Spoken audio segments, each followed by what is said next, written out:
SuperTalk Mississippi media production. Have you been seriously injured? Mama Justice is here for you. Our medical team partners with top-notch doctors, surgeons, therapists, and urologists, ensuring a comprehensive recovery journey. If you've been injured, call Mama Justice today. We're here for you. This is Gerard Gibert, and thank you for listening to MidDays here on SuperTalk Mississippi. MidDays with Gerard Gibert is on the air. MidDays with Gerard Gibert is powered by C-Spire. Power your home or business with C-Spire Fiber. To learn more, visit supertalk.fm/C-Spire. C-Spire Fiber powers SuperTalk Mississippi.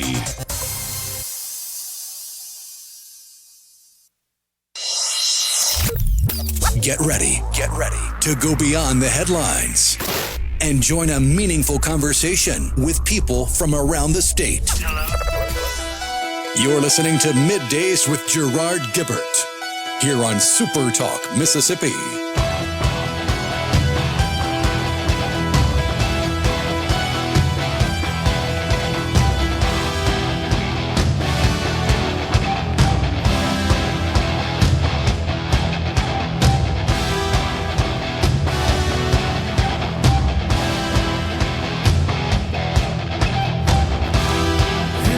Good morning, everyone, and welcome to Midday SuperTalk Mississippi. I'm your host, Gerard Gibert, along with Rhino in the Element Wealth Studio, guiding you through the middle of your day with facts, fodder, and fine music. Morning there, Rhino. Howdy, howdy.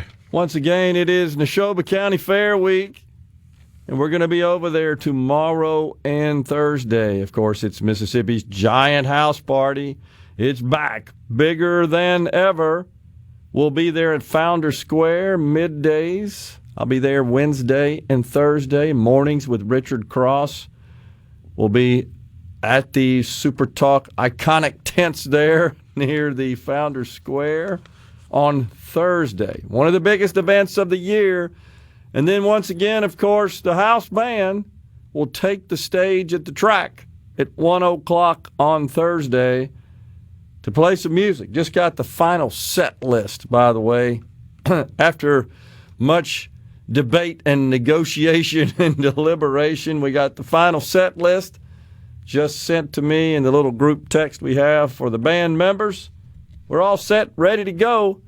At practice yesterday, we got kicked off about 4 o'clock, ran through the set a couple of times. Besides the set list for the 1 to 2 o'clock hour, we're scheduled to play during the downtime between the races.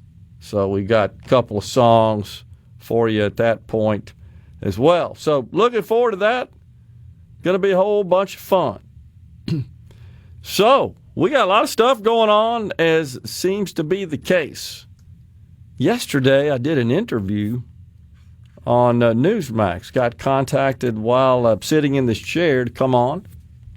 Newsmax 2 Newswire with Bianca Della Carla.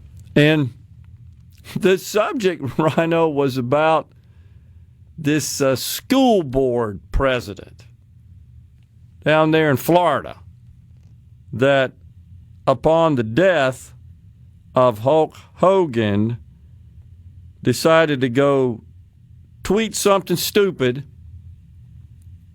And here's what she said on social media following Hulk Hogan's death. Good.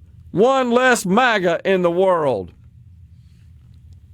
So I was doing a little bit of a split screen. It's not really a debate in that, we go at each other, so to speak. But the host gives each of us an opportunity to weigh in, to share our thoughts. And the question that was posed to me by the host was, do you think this person should be terminated? My answer was, yeah, I do. And here's why.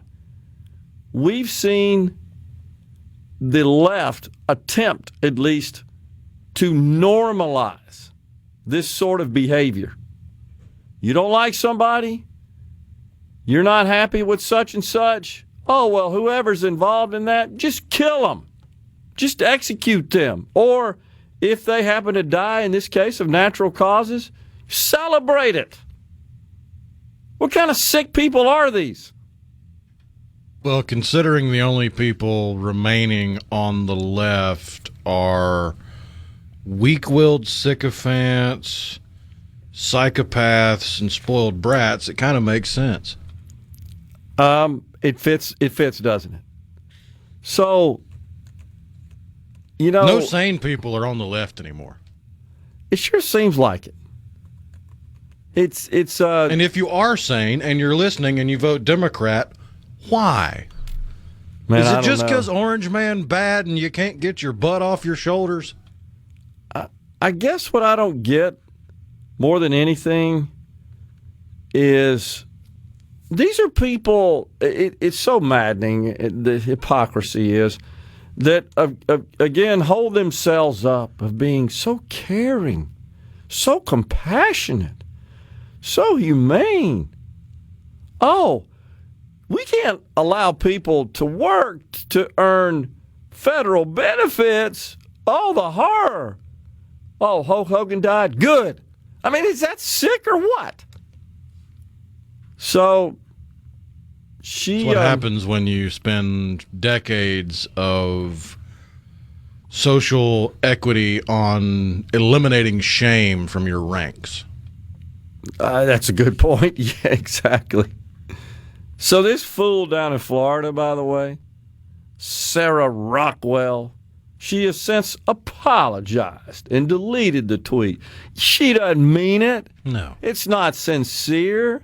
She Not the feels slightest. zero remorse. She's sorry she got in trouble. That's exactly right. So, in a follow-up comment, she posted that, well, Hogan worked with the WWE co-founders Vince McMahon and Linda McMahon, of course, the education secretary, to, quote, union bust professional wrestling. That's what she's mad about, other than the fact that Hulk Hogan is, in fact, a Donald Trump supporter. These people are sick, man. This is in Clearwater Beach, Florida. He's never been a good guy. I feel absolutely nothing about his death. These are sick people. Why say something? That's exactly right. For the attention, the dopamine that you talk about all the time. But because their lives are so devoid of meaning that they have to find external sources to reconcile that emptiness they feel inside. It's terrible. It goes back to the assassination of the United Healthcare CEO. That guy became just like a celebrated hero. He took a person's life in broad daylight. I get it. Maybe you're not happy with insurance. Okay. So your solution is kill the person that runs the company? That's their solution to everything. What happened last summer when a would-be assassin attempted to take the life of Donald Trump? That was celebrated by many. There are other examples. So the other person, by the way, in this split-screen discussion yesterday, after I said that the left had embraced this assassination culture, if you will, she refuted that, and so when she was through, and I was done at that point with my part of the interview, it went back to the host, right, and she said, "Well, I have a poll right here." Because remember, we talked about it on the show. It said like 34% of the people polled in this particular survey said, yeah, if you're not happy about something like Donald Trump, it'd be okay to just execute him. And so, and then, of course, because she has the privilege of the host, said, we'll have to leave it right there. Good for you. This is ridiculous. How could you ignore that? That there are people in this country like this fool that runs this school board. Even more concerning, I always get concerned when these are people that are fairly close to kids. You're running a school board. Well, you ask how they could ignore it? Yeah. The left spends every waking moment ignoring the truths of reality. Well, I guess They're that's well what happened here. practiced on ignoring truths. Well, I guess that's what happened here. And it's, I don't know, it's just concerning to me that we have more people in this country that condone this sort of targeted killing, in this case, celebrating the death of a person. I mean, simply because of their political views. Let's be honest here. It's not like this guy was a serial killer. It's not like we're celebrating the death of Osama bin Laden, though to these people, he's equivalent to that guy. Might as well call him Adolf Hitler. Well, to those people, a pretty blonde chick selling blue jeans is Nazis. That's true. Forgot about that. That's how insane the left has gotten.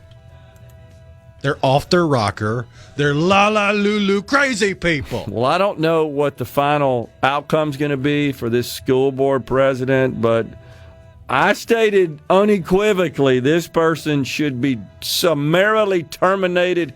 Clean your desk out today. We have to draw a line in the sand. We've got to stop this crap. We cannot condone this sort of behavior. We cannot tolerate it. We have to dispense of it immediately. You say stuff like this, you're fired. We're coming right back in the Element Wealth studio.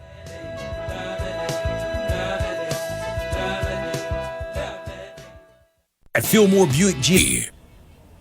This segment of Middays with Gerard Gibert is brought to you by Covington County Hospital in Collins, where your health matters. We're rolling. Middays with Gerard Gibert. What? This is so Awesome. On SuperTalk, Mississippi.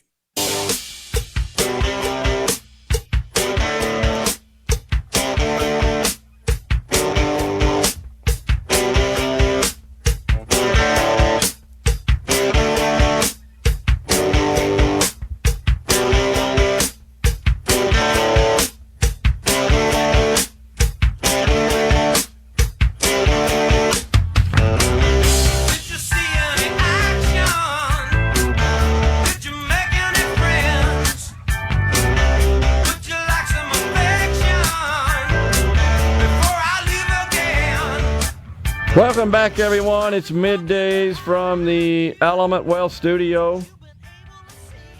So, Thomas in Greenwood says, speaking of Florida, what about Randy Fine's tweet? Randy Fine, congressman, I believe, from Florida.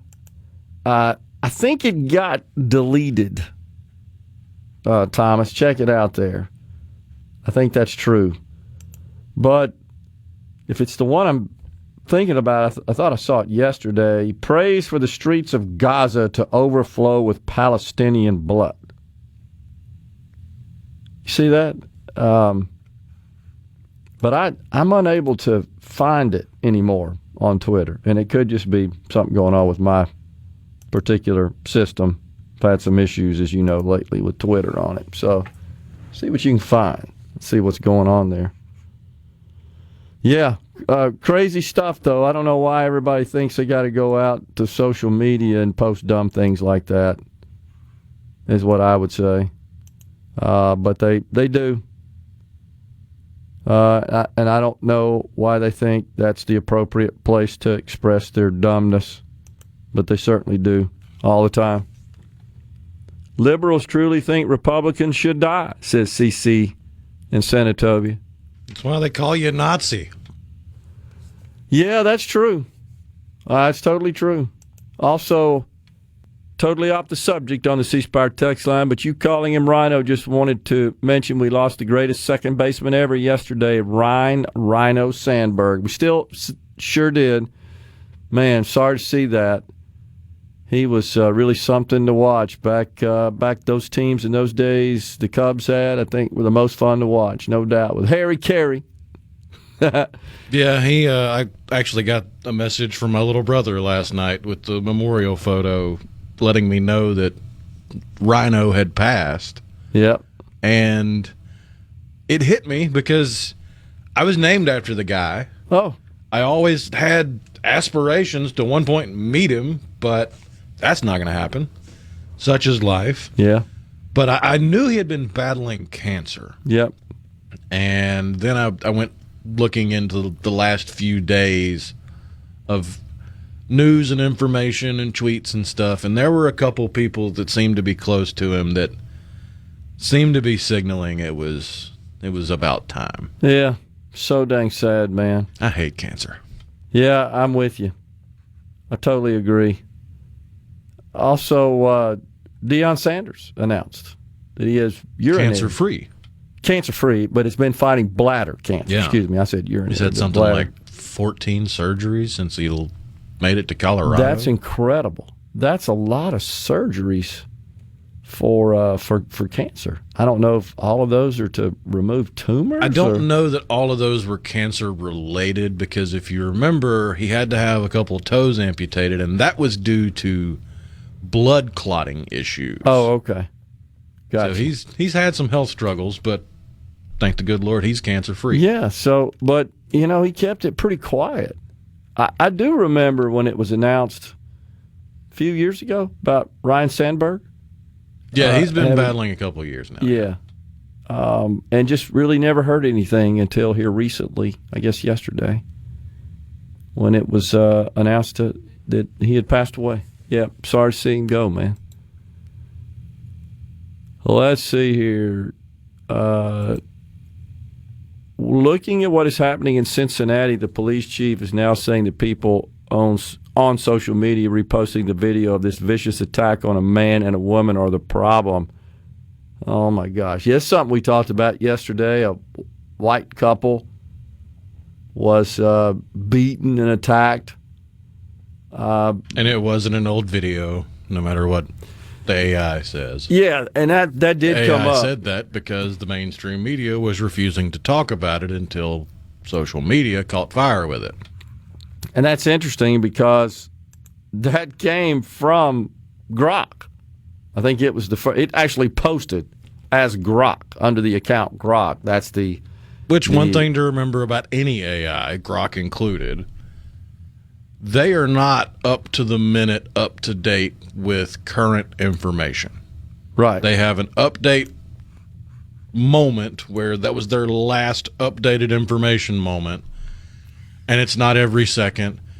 Depending on the AI, it can be every 6 hours, every 12 hours, every 6 days. It just depends.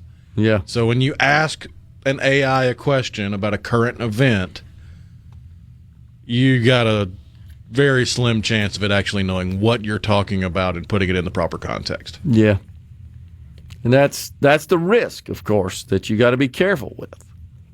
So we were talking last week, I believe, about this Judge Wingate who has enjoined Mississippi's anti-DEI legislation from being implemented. The ACLU filed a suit, successfully gained an injunction. It's a temporary order, is it not? I think, was it a TRO or an injunction? And I got to tell you, I'm not sure I understand the difference. I'm not a lawyer.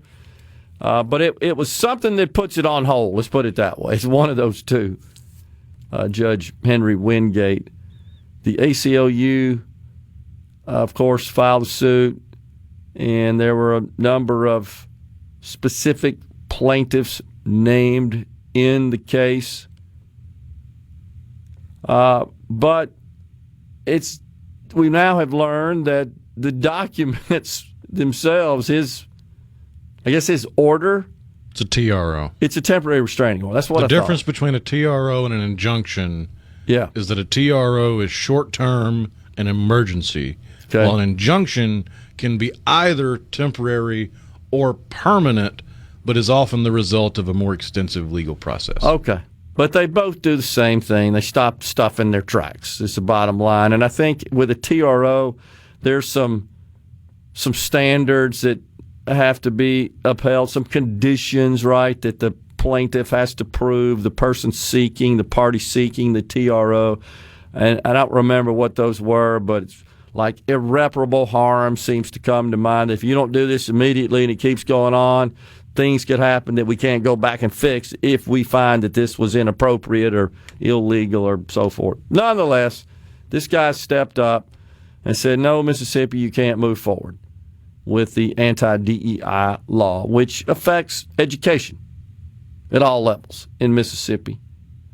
But did I not see that there's problems with, I think, his opinion, is it, that had some flawed, erroneous citations and some other problems in the document, had to go back and correct it, which they're allowed to do. And it makes you wonder, was it AI generated? Was it AI generated without you following up?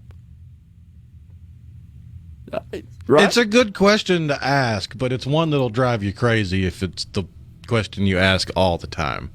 Like, Well, that's true. You get back to Hanlon's razor, where it's not always something nefarious. Sometimes it's just human stupidity. Yeah, that's true. I think you could be right on that. Because even but lawyers and doctors and engineers and rocket scientists make mistakes. certainly possible to do something stupid, make a mistake. Well, a mistake's not necessarily stupid. It's just a mistake. But you're right. That's absolutely possible. But you're right. You could drive yourself crazy wondering, was this AI generated error, or was this legitimate human error caused by just somebody who didn't check their work? Caused by the fact that it was a rushed TRO. Yeah, and so it's certainly possible. There's no doubt that this was, in fact, sort of self-induced and not the result of using AI to generate the document itself. Absolutely. That's true. But that's where we are on that. Any way to listen to the house band on Thursday? No way for me to get off work up there, says Mailman Clayton. I'm going to find out about that and let you know. I'm not really sure. That question has come up a lot. I mean, I know that at this point we haven't engaged the services of anybody to record it, but I'm sure there'll be plenty of people there. Maybe I can convince somebody to live stream it or something on social media. That'd probably be your best bet, because I've already seen videos from the Neshoba of performances on social media. Yeah, I think that's the way. Maybe I can get somebody to do that and live stream it on our MidDays site. What do you think about that? That would work. Maybe I can convince Caleb Sailors to do that. He's going to be over there. Looking forward to it, though. We're pretty excited. I think it's going to be good. I really do. We're coming right back in the Element Wealth studio with Monica Kelsey, founder and CEO of Safe Haven Baby Boxes.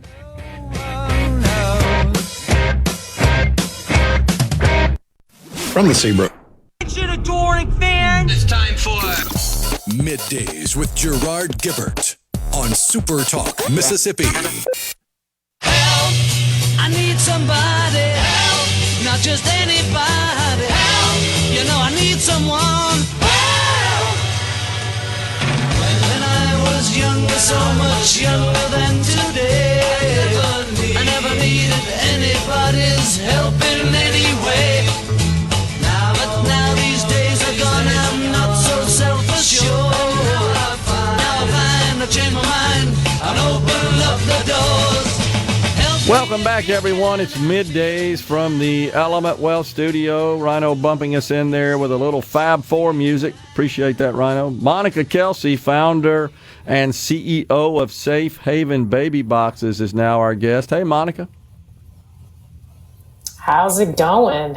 Going great. So tell us about the organization, Safe Haven Baby Boxes, exactly what you guys do. So Safe Haven Baby Boxes is an extension of the already existing Safe Haven law, where a parent can walk into any fire station or hospital and surrender their infant, no questions asked. The baby box actually allows that same process to continue, except a mother can do it anonymously instead of having to face someone or talk to anyone. And so it's been very successful throughout the United States, and we're still getting babies that are being locked into fire stations and hospitals. But for those mothers, that anonymity is the key. We want to make sure that these babies are protected and they're safe. And that's why I started Safe Haven Baby Boxes, was to keep these babies safe. Well, you have a personal connection to this as well, right, Monica? Will you share that? Absolutely. Back in 1973, there was no safe haven law. And so a young 17-year-old girl, she was brutally attacked and raped and left along the side of the road. And this was in 1972 when abortion was illegal in our country. And I'm not here to debate abortion. I'm just stating it wasn't available back then.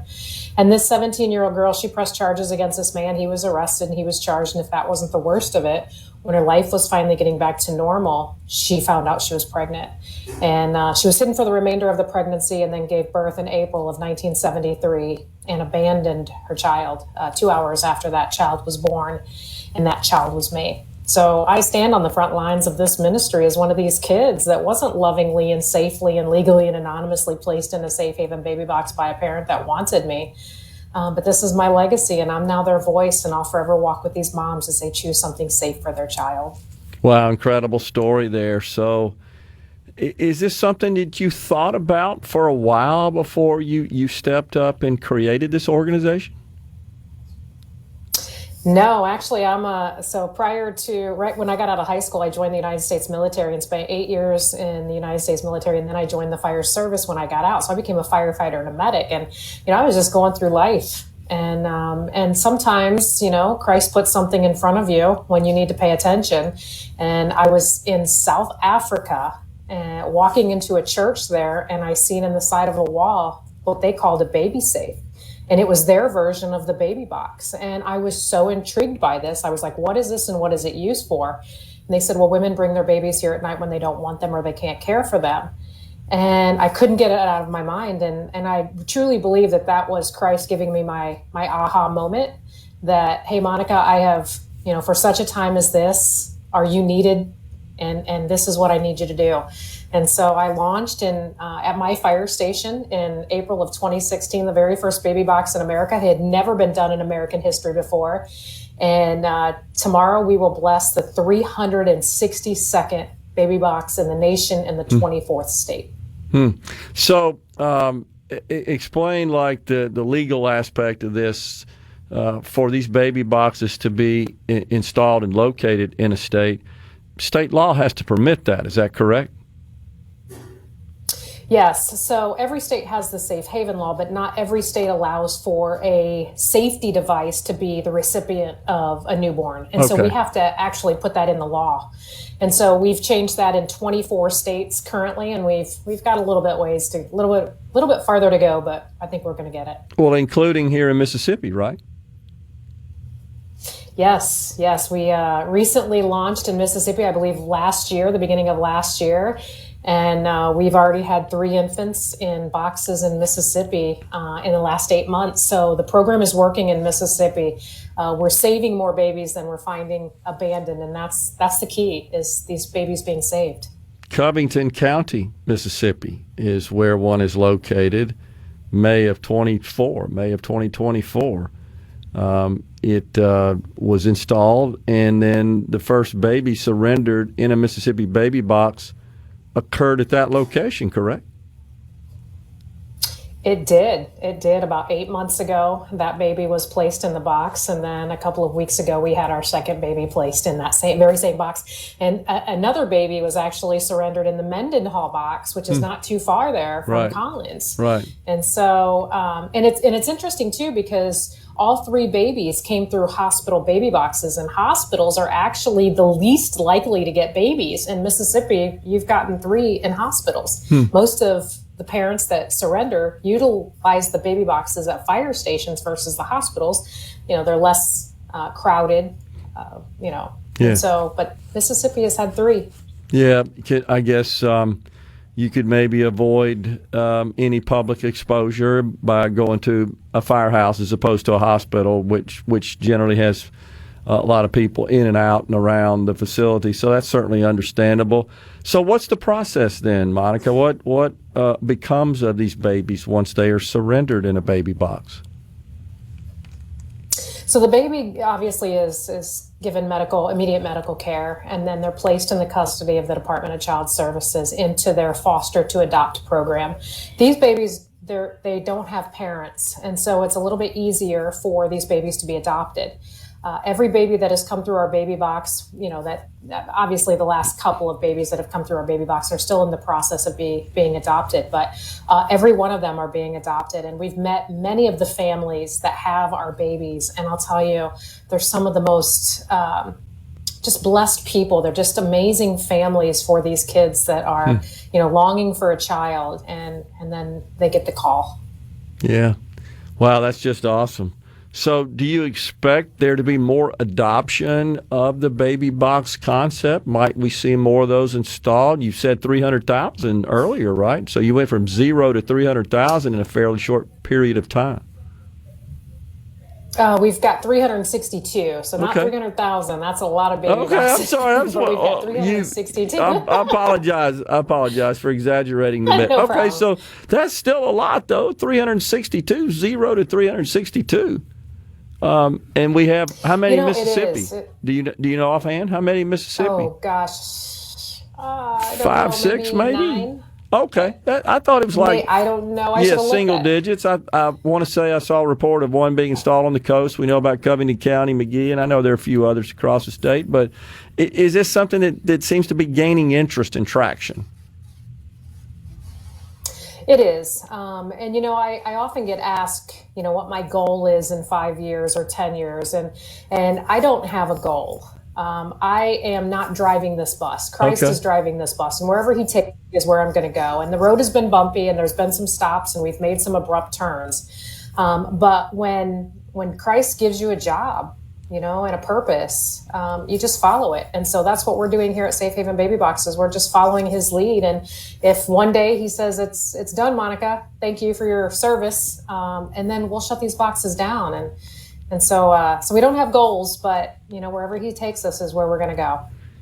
As many states have moved to restrict abortion services, such as in the case of Mississippi, that was in the wake of the recent Roe decision. Is this being promoted as an alternative so that maybe pregnant to-be moms who are thinking about having an abortion would see this as an option? Well, we look at this as the babies that we help and the moms that we help, these babies are already born. And so, the options that they choose at the beginning of their pregnancy is theirs and theirs alone to make. But when they get to the end of their pregnancy, that's when we come in. Okay. And so these mothers have already passed that point. And so when they get to us, these babies are born. Most of the babies that we get in our boxes are not born in hospitals. These are babies that are being born outside of hospitals. And so our main focus is getting mom help and getting baby help. And not utilizing this as an alternative to abortion. I would hope that a mother would look at this as a positive thing because the child's life goes on and her life goes on. Now, is it without pain? No, there's pain involved, and she bears the blunt of it. But she gets to choose, something safe for her child, and a set of parents are going to get a call that they've probably been waiting for a very long time, that a child is available for adoption. Yeah, incredible. So who are the first people to come in contact with a baby? Let's say at a fire station. Is it the firemen that are on duty at that point that are monitoring it, and a baby appears and they take action? Yeah, so the baby box actually calls 911 on its own. So nobody has to be standing there watching the baby box. As soon as mom opens that door, it's an automatic call to 911. So we've taken technology and used it as an advantage in this situation. But yes, the firefighters are always the first ones to get to the box. And it's so... I smile every time they call me and let me know that they got a baby in the box, because they're just ecstatic. And when you look at what firefighters do, they often see the end of life. They're at these car accidents where people have passed away, or somebody had a heart attack and they're doing chest compressions. And now they get to see the beginning of life. That's awesome. It's such a blessing to be able to talk to them after they've received a baby. Fantastic. Monica Kelsey, founder and CEO of Safe Haven Baby Boxes. Thanks for coming on and sharing the story, Monica. Appreciate it. Thanks for having me. We really appreciate you. We're coming right back in the Element Well studio. Gordon Fellows at 11:05.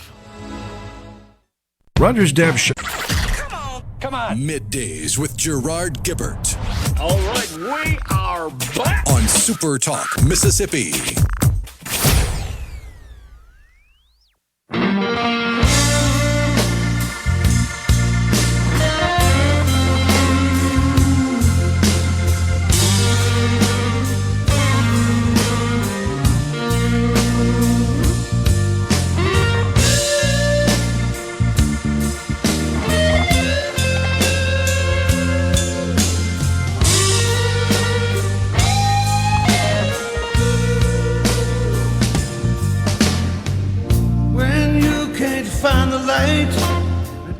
We're back with you in the Element Well studio on the C Spire text line. DJ in Summit says that was one of your best guest interviews. I shed some tears listening to the young lady. It's incredibly inspiring, and I'm so glad that she was willing. Our content director, of course, was aware of her personal story and checked out with her to make sure she was okay with sharing it on the air, and she was, and I'm glad she did. So you can see how she had personal motivation to endeavor to put this project in place. And, of course, we have, as we discussed, baby boxes in Mississippi. I think she's right. It's probably just below the number of 10. It seems like every time one was installed, there was some sort of news story about it, and it's worthy of news. And we covered that on our news site and talked about it on the air as well. So, yeah, it really is incredible. It's just, that's one of the things that I think affects me just from a personal perspective more than anything is helpless children, literally helpless, that because of various circumstances have to deal with tough, difficult, challenging, negative, adverse situations. And, of course, being abandoned by your mother, and you don't know if there's a father involved or not. And that's the way the system is designed, the process is designed. But I think she's right that the little babies will end up in a good, nurturing, thriving, loving home, and will progress to be successful adults in our society. And that's what it's all about, man. It's the root cause of all the problems, in my view, is when children are, by no choice of their own, involved in an upbringing that is really not conducive to them being successful, thriving adults. And this gives them a chance. It's not perfect. It's not a guarantee. But as we've discussed many times, statistically, historically, yeah, your chances are way better when you're in a stable home environment as a child. You think about, folks, your own situation. And I know there's folks out there tuned in that did deal with difficult circumstances and hopefully overcame that. But it's a taller order, shall we say. So, yeah, bless Monica Kelsey for the good work there. No doubt about it. Rhino and I were talking a bit off the air about this shooter in Manhattan, New York, that seems to be mentally ill, honestly. And the left in this country, going back 40, 50 years ago, insisted that people who really do need professional help, I mean, they're legitimately ill. And they're often subject to committing heinous, violent crimes. Surely anyone that engages in an open sort of mass shooting like that is got a short circuit in the brain. How could they not? How could they not? It's not the way God made us. Okay, so you need to get rewired. You need some help. But when you insist, and I think I'm right here, going back to what, the 70s, late 70s, early 80s? The closing of the asylums, the first domino fell in the 60s. Okay. But it was, oh, no, we got to go integrate them. And I'm not trying to be so callous and crass and not trying to sound cruel or anything. I'm trying to get people help. And they're not going to get help if they're just out on the streets. So this person takes it upon themselves to play shoot 'em up in Manhattan. And, in fact, the police, the New York Police Department responded. Good grief, that was an army of police officers and vehicles, which is great. And unfortunately, one lost their life, right, in trying to protect the citizens of New York. And then how many civilians? Was it 4, I think, that perished? Can't remember if it was 4 total, including the police officer. Last I saw was 3. 3, okay. But that might not have included the shooter. Right, that's right. So I was just noting the reports that when the shots were fired in this office building, you had offices that, of course, locked their doors, but then tried to barricade the door by pushing all the furniture up against it. And there was a photo of inside Blackstone's office there. And you pointed out that's how you know lots of males worked there to lift all that furniture up to the roof, I guess, huh?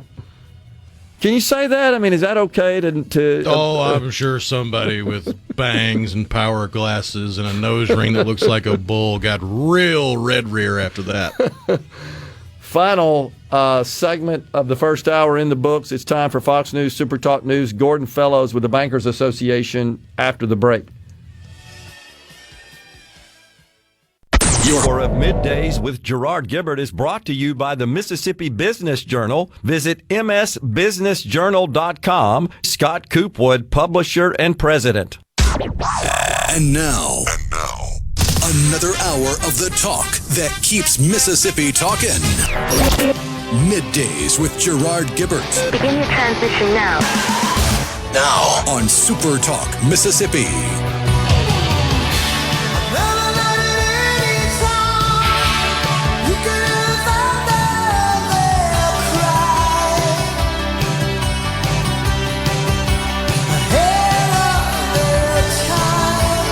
Welcome back, everyone. It's hour 2 of Middays. We're coming at you, of course, live from the Element Wealth studio. We appreciate you joining us. It's our pleasure to welcome now to the program Gordon Fellows. He's the president of the Mississippi Bankers Association. Hey, Gordon, good to see you. Good morning, Gerard. Thanks for having me. You bet. So the big, beautiful bill signed into law by the president on July 4th. In the books, around 1,000 pages or so. Honestly, Gordon, haven't talked a lot about the impact that might have on financial institutions, banks in general, both those that are nationally chartered or state chartered. I'm sure you and others in your industry, in representing the good members of the Bankers Association, have called through it. What did you find out? What is this going to? How is this going to affect Mississippi's banks?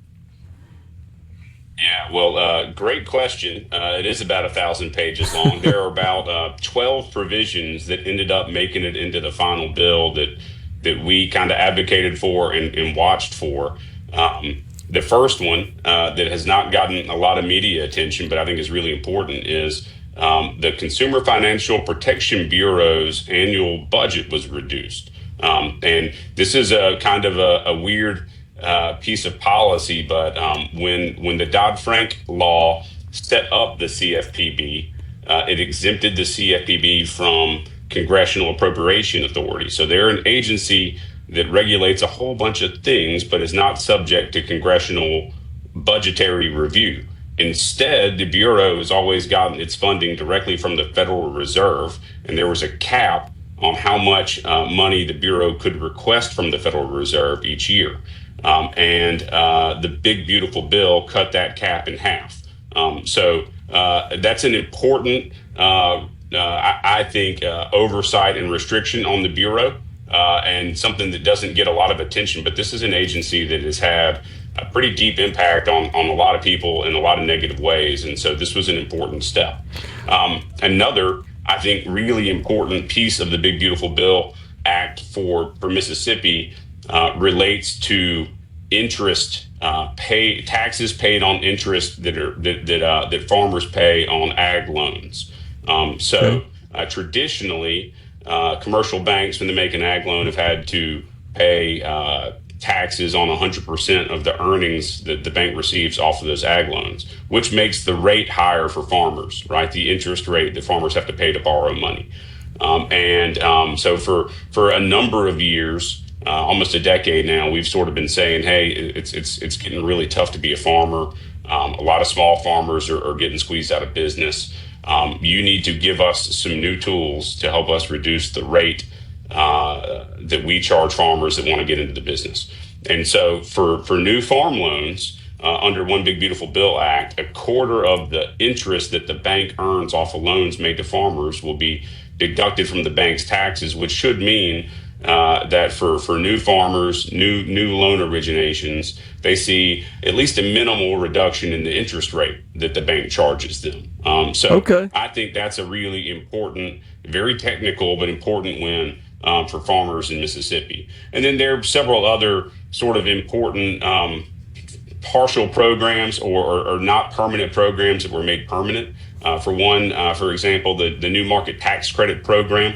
This is an annual allocation that can be awarded for construction projects in underserved areas. That program was made permanent. That's been a 7-year or a 10-year extended program that's been extended by Congress multiple times.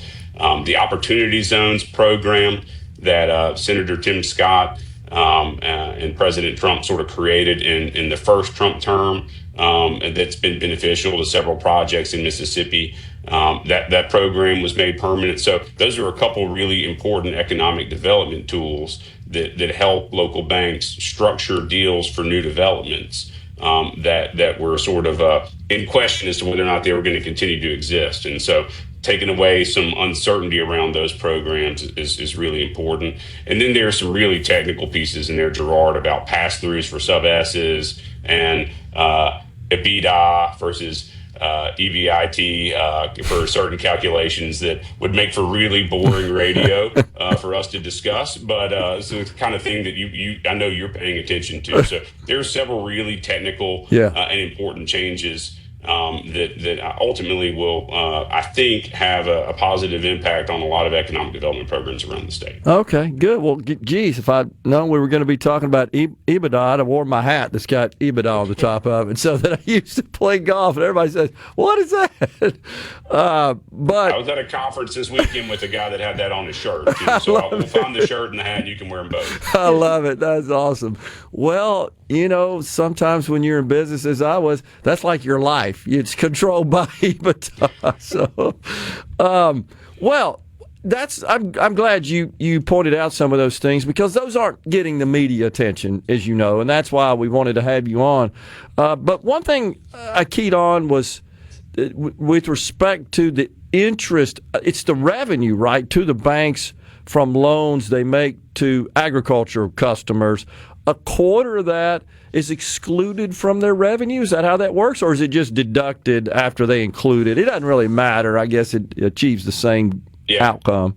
Yeah, a quarter of the interest income is excluded from the revenue calculation for the bank's income taxes. Okay. So which in effect drives the rate down that the bank offers those borrowers. Yeah, assuming they're going to consider that in their loan terms and pass that through, which I believe they would. And that's important, is it not, Gordon? Because the farmers in our state have been reporting some difficulties in obtaining loans, which they rely on because they've struggled financially.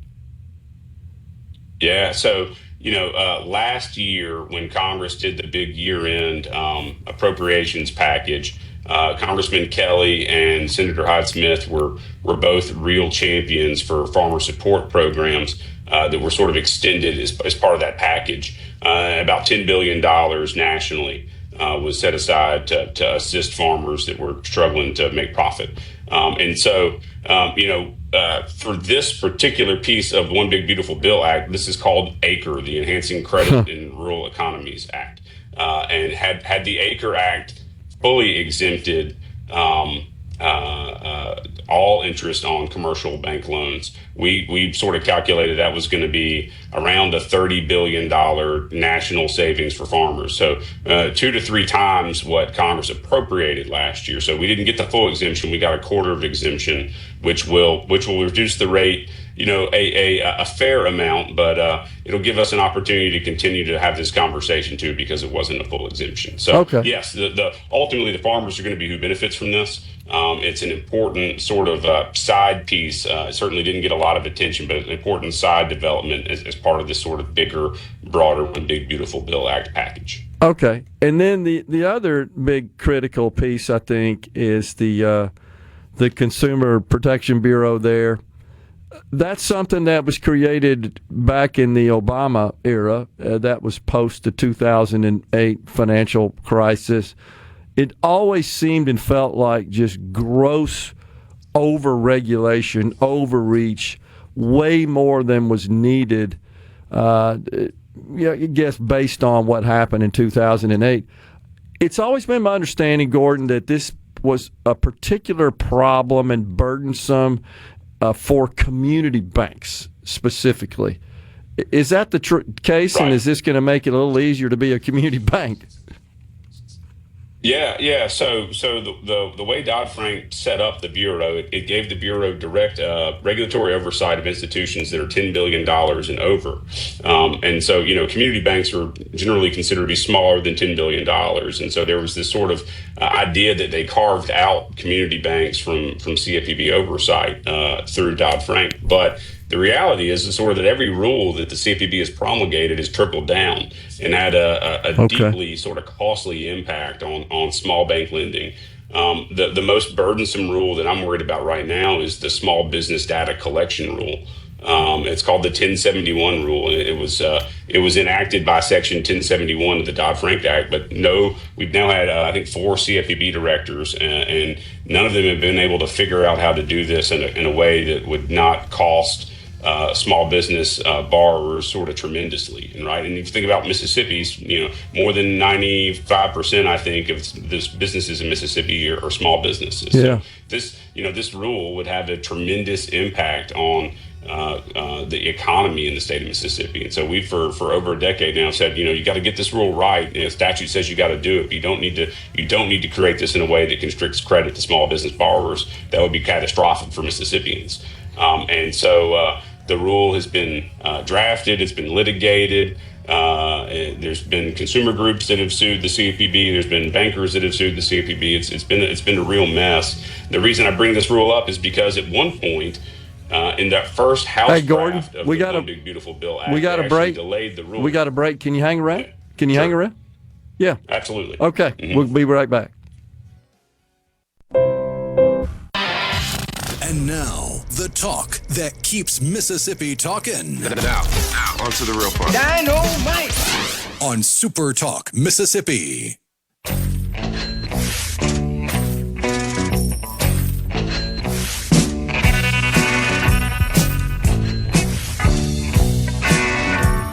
Right on cue with Pink Floyd's Money, we're talking to Gordon Fellows, president of the Mississippi Bankers Association. All right, so Gordon, please continue. You were just describing how this provision affects, in particular, the community banks with, I guess, the unraveling, so to speak, of the CFPB. Right, and this particular rule, the small business data collection rule we were talking about before the break, is required under Dodd-Frank, right? So it's Section 1071 of the Dodd-Frank Act. So it's called the Section 1071 Small Business Data Collection Rule, and it's been litigated for over a decade. There are consumer groups that have sued. There are banks that are sued, and there's privacy concerns. There's competitive concerns. There's all sorts of stuff swirling around this rule. But as I was saying before the break, we have more than 95% of the businesses in Mississippi are small businesses, and so anytime that the gathering data about borrowers or loan applicants slows down how fast credit can get extended, right? Which sort of has a negative impact on small business cash flow, sure. Right? And which slows down business decisions, right? So, right.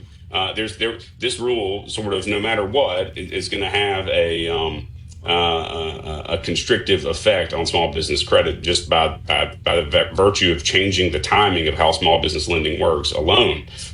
So it's been a big challenge for us for a long time. I bring it up as part of One Big Beautiful Bill Act because I think it's a great example of how weird Washington math works. So in the House version, the bill that passed initially out of the House, there was a 10-year delay of the 1071 rule.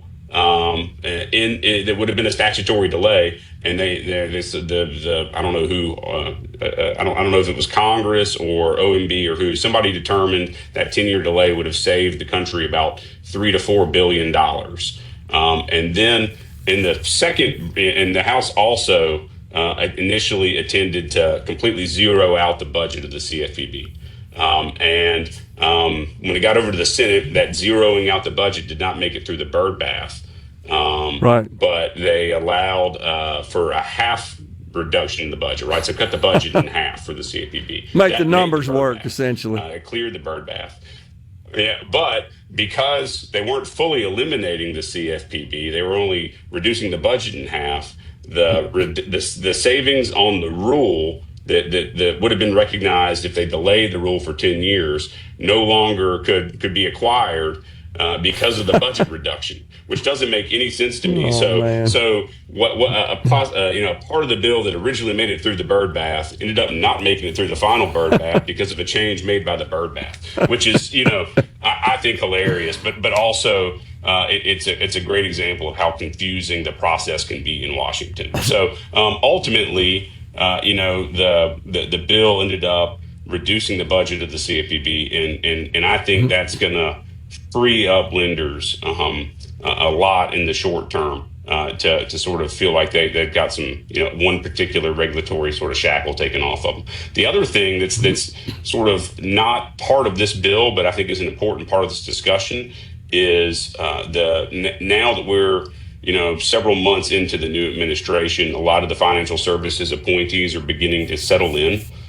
So, for example, there's a new Fed vice chair for supervision, right? The ultimate bank regulator. Her name's Michelle Bowman.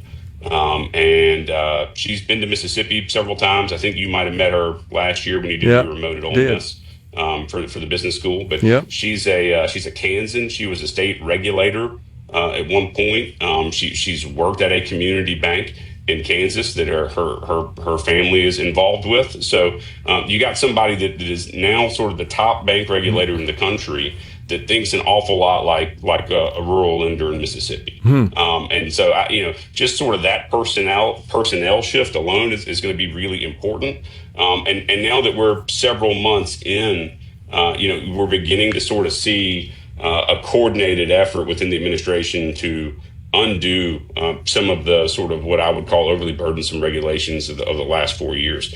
Early in the Congress, there's this program that Congress can use called the Congressional Review Act that allows for, in a certain time frame, Congress to nullify regulations. And there were several bank-related regulations that were nullified early. And so those were some first steps that the new Congress and the new administration took. We're now past the time frame that those Congressional Review Act resolutions can be considered. So we were beginning to sort of move from Congress undoing regulations now to the administration sort of deregulating where appropriate. And we don't, I don't ever want to be heard as sort of saying we don't think we should be regulated at all. Banks should be regulated. Consumers ought to be sure, that the money where they're putting the money is a safe place, that safety and soundness is a focus. So when I talk about deregulation, I really mean it feels to us as regulated entities like the focus is now getting back on safety and soundness and not on a broader sort of assertion of regulatory authority beyond safety and soundness that we began to really experience kind of in the last 2 years of the previous administration. Well, Gordon, banks have understandably, as you point out, always been regulated. But, man, it seems like since the 2008 meltdown and then the Dodd-Frank, which I believe commissioned and created the CFPB and other regulatory agencies. And, of course, it's a massive piece of legislation. It just seems like since then, you could argue that banks are the most regulated industry in our country, even more than healthcare, and it just feels that that's been a thorn in the side of banks. How do they feel about what's happening now with the big beautiful bill, with what appears to be kind of a trimming down of the CFPB and some of the other stuff you've been talking about? Are they telling you this is good? Yeah. So to crystallize your point a little bit, Gerard, since Dodd-Frank has, in the 10 years prior to Dodd-Frank, the country averaged about 100 new bank formations a year. So about 1,000 new banks would be formed every decade. In the 15 years since Dodd-Frank has passed, We've only formed as a country around 100 or 150 new banks. So we're like 1,200 or so behind where we would have been prior to Dodd-Frank. So there's not very many new market entrants.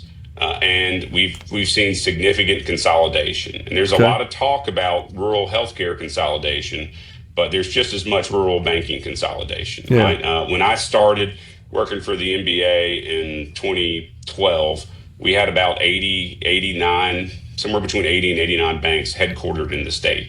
We're down to, when there's a pending merger right now, once that's approved, we'll be less than 60, right? So we've seen a tremendous sort of shrinking of the number of banks that are in existence. And a lot of that's been driven by sort of this oppressive regulation and the cost. You have to scale up to absorb that cost. And if you're a small bank in a rural market, it's really hard to scale up. And so eventually you just sort of wave your hands and say, yeah, I'm done. And I think there's a lot of value in local banks having local bank charters. And so, I'm hopeful that we can get a little more stability. Uh-oh. All right, see if we can get Gordon back to wrap it up. Of course, we're about out. You there? You got it, Gordon? He's trying to work on it. Can you hear me? We got you now. Yeah, continue. Yeah. Sorry about that. No problem. Yeah, so there's been a whole lot of consolidation in the industry, and we're hopeful that we can get a little more consistency in the regulatory structure. It doesn't swing back and forth so much.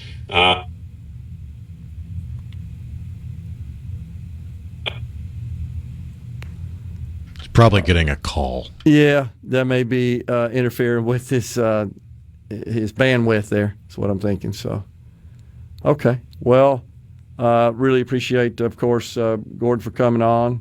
If he comes back before this segment ends. Yeah, we got about a minute left, Gordon. Yeah. How about now? Yeah, you're good. I lost my signal there for a minute. No, you're fine. Sorry no about problem. that. Yeah. But, you said getting to stability is what you ended with. We're hopeful that we get a little more consistency and that creates an environment where new banks can form. Yeah, and that's good for the consumers, good for business when you got obviously more options, more choices, more competitions, as is the case. But, man, these regulations have made it to the point where I just felt like that a lot of these banks wouldn't embark on consolidation because of all the hassles and the costs associated with it. Probably looking at the ROI on the combination saying, yeah, it doesn't make sense when you consider the costs associated with it. So, I'm glad that overall I think it's positive. It seems like you and your membership feels like it's positive. Got about 30 seconds left. Is that kind of your take on it? Yeah, I think so. So it'll be interesting to sort of see over the next few years where this new administration takes the regulatory state, and hopefully, the allocation of capital can continue to be made at the local level with a good focus on improving communities. Like it should be. Gordon Fellows, president of the Mississippi Bankers Association. Thanks, man. We'll see you later. Take care. Good to see you. Yep. Thank you. We're coming right back in the Element Wealth studio.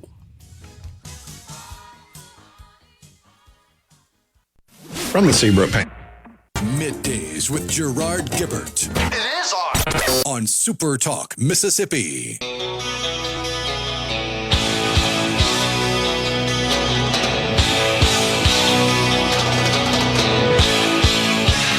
Turn my back to the wind to catch my breath before I start off again. Living on without a moment to spend, to pass the evening with a drink and a friend. I let my skin get too thin. I'd like to pause, no matter what I pretend. Like some pilgrim. Welcome back, everyone. It is Middays from the Element Wealth studio. Mo says, Gerard, my memory's not perfect, but wasn't the 2008 banking problems caused by the banks following Congress's policies? Weren't they giving home loans to people who couldn't afford them at Congress's urging?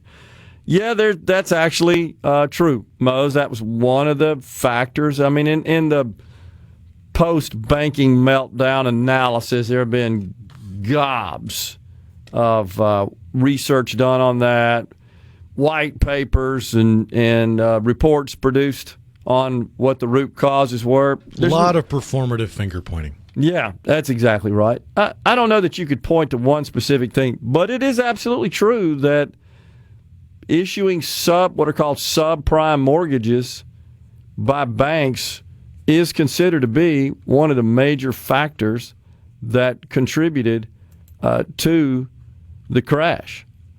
And this was all a result of policy that was implemented going back to the 80s and then forward that actually kind of trimmed a lot of the regulatory framework that had protected the economy. And what the Democrats were looking for is they were trying to force banks, essentially, into making loans to people who really weren't qualified for them. And thus the description of them as subprime. And the other big thing that happened that gets kind of complicated, and this is probably about a half of subprime loans, and the other half I would say would be attributed to just the growth within the banking sector, the banking industry, investment in risky assets. Something called derivatives that was made possible by the Commodity Futures Modernization Act of 2000. It really lifted a lot of the restrictions on trading derivatives. And here's what a derivative is in just real super simple terms. Let's just take a typical mortgage. And so you've got the principal of the mortgage, you've got the interest of the mortgage.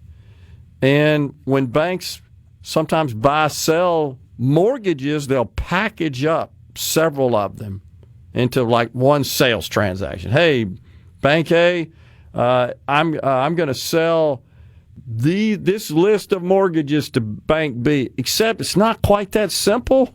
What they would do is they would parse out like the interest or some of the interest component of a specific mortgage from the principal. Thus, that's why it's called a derivative. It's derived from the total mortgage itself, which consists of interest and principal. When you look at the asset and the revenue application of a mortgage. And so the bottom line is you could have parts of the mortgage, a specific mortgage, being held by multiple investors. So wait, you got to tie this to that, to this, to that, and it got so complex it was impossible to manage. Like, well, where's my risk here? I got this piece of the interest on this list of loans. Well, how do I know what the assets are behind the scenes there? You would think that would be fairly straightforward, but that's what derivatives are. And then it got even more complicated when you start talking about commodities. I'm not even going to go into that because that would hurt everybody's head. So in an effort to protect against that, to exacerbate the problem, the banks and insurance companies, insurers, started issuing what are called credit default swaps, CDSs.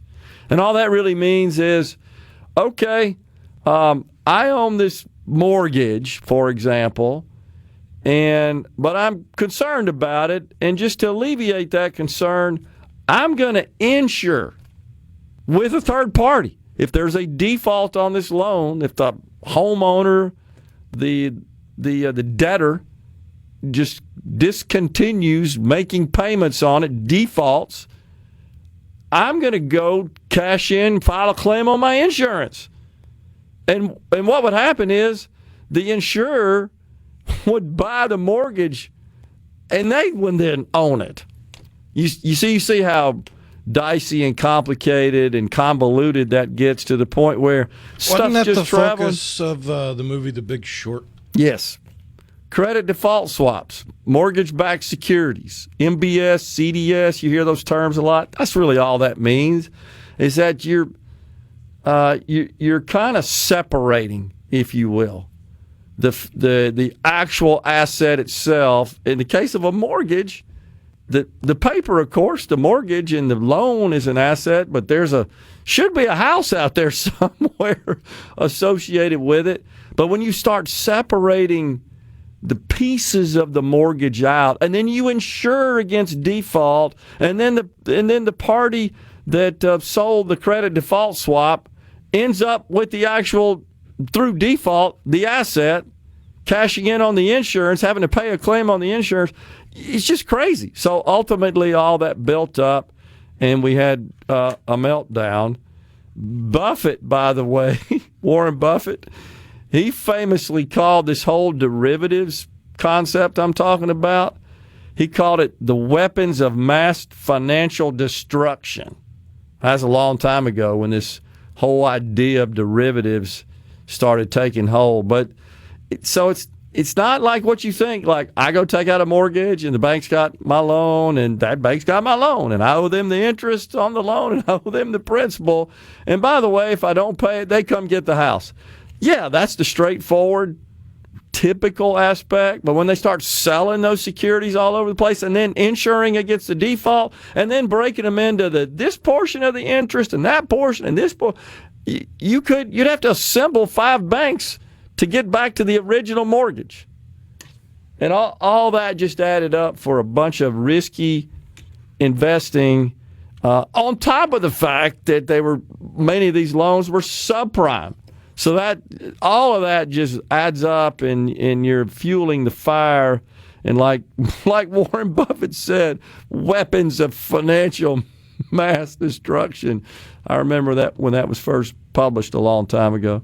But that's what happened. I'm sorry if I got a little bit into the weeds there, but I thought you'd be interested in kind of knowing what led to this big magical day when the banking industry collapsed. And after that, we got Obama. Honestly, if you go back and study political history at the time, Rhino, John McCain was leading in the polls nationwide right up until the bank collapse, which happened right before the election.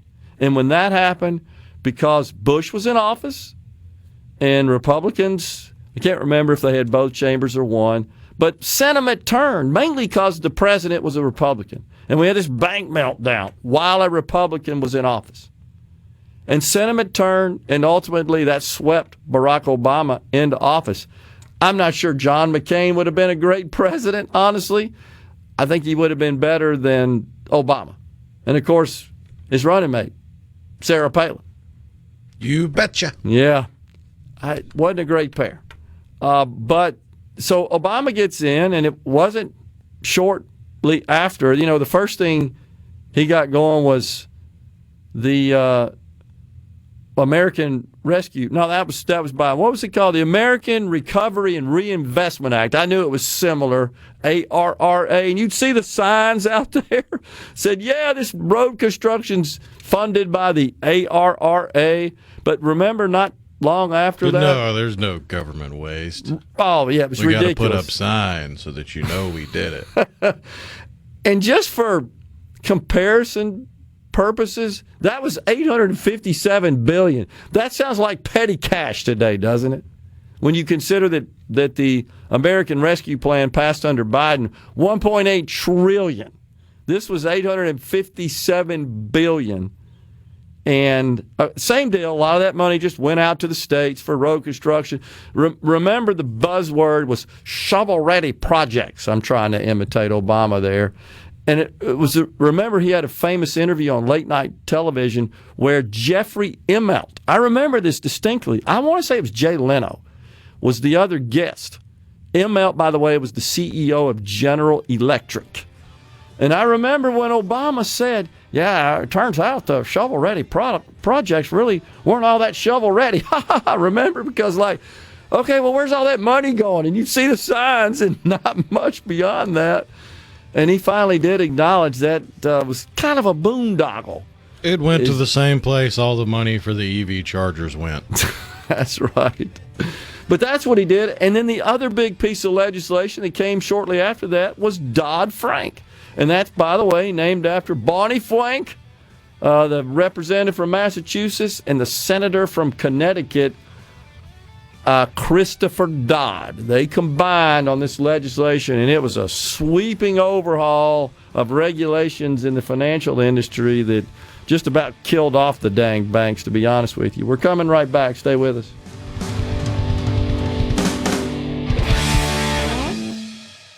Polyumpa, Mississippi. You know what that means. Middays with Gerard Gibert. We'll do it live On SuperTalk, Mississippi.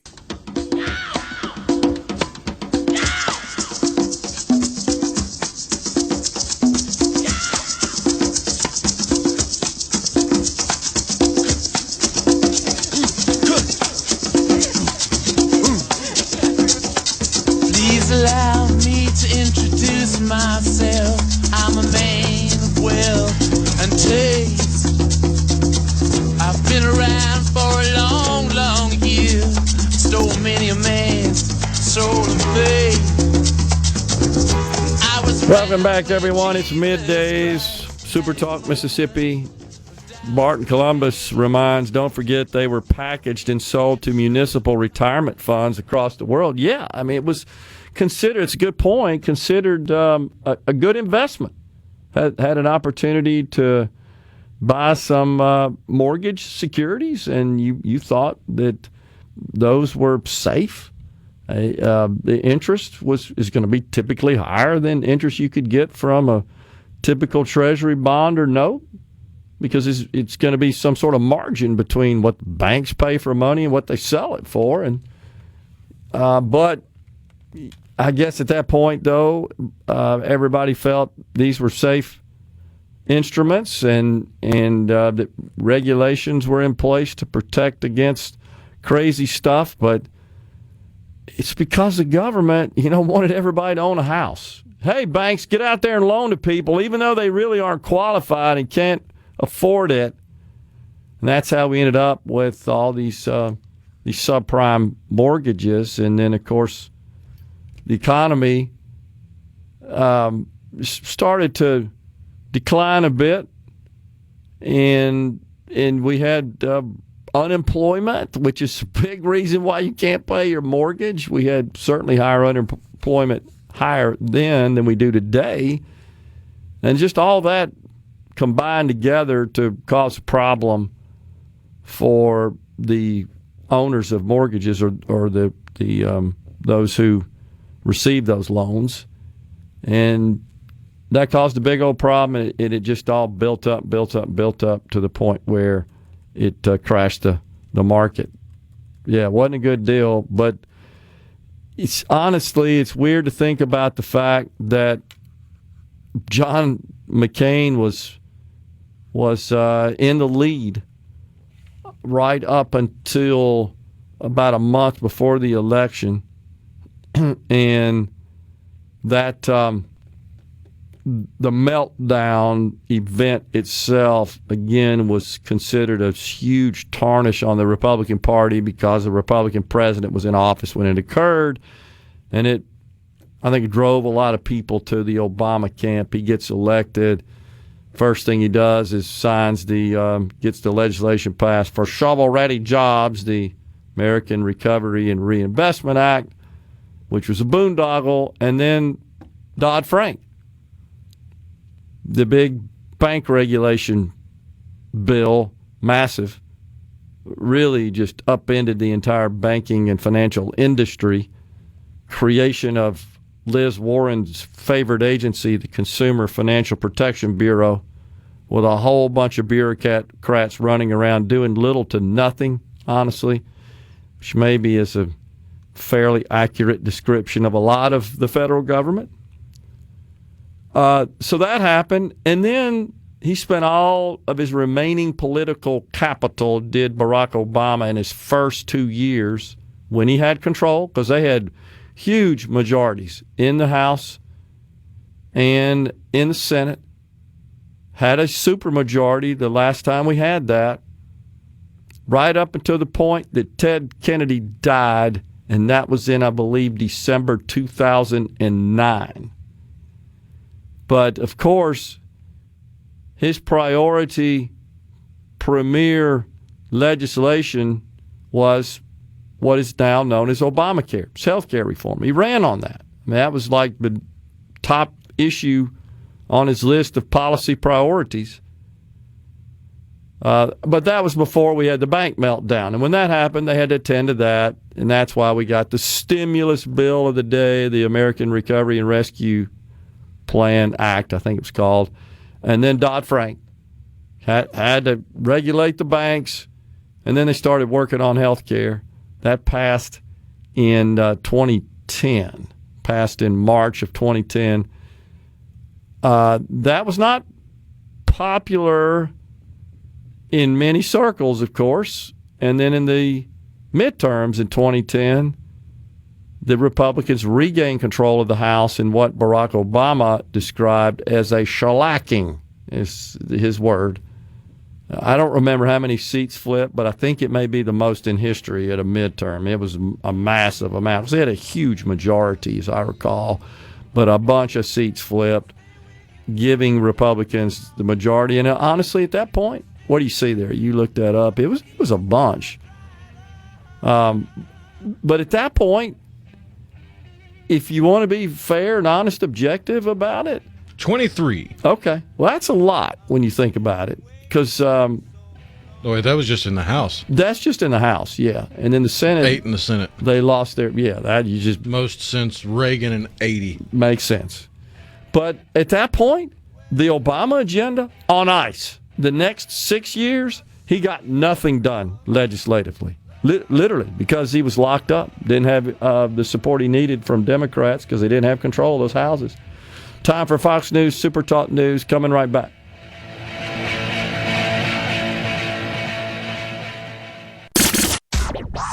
And now, the talk that keeps Mississippi talking. That's what I like to listen to. You're listening to Middays with Gerard Gibert. Here on Super Talk, Mississippi.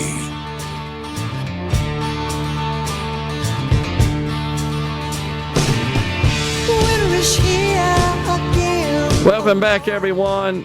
It's Middays. We're in the Element Wealth studio. Another reminder, we're going to be at the Neshoba County Fair.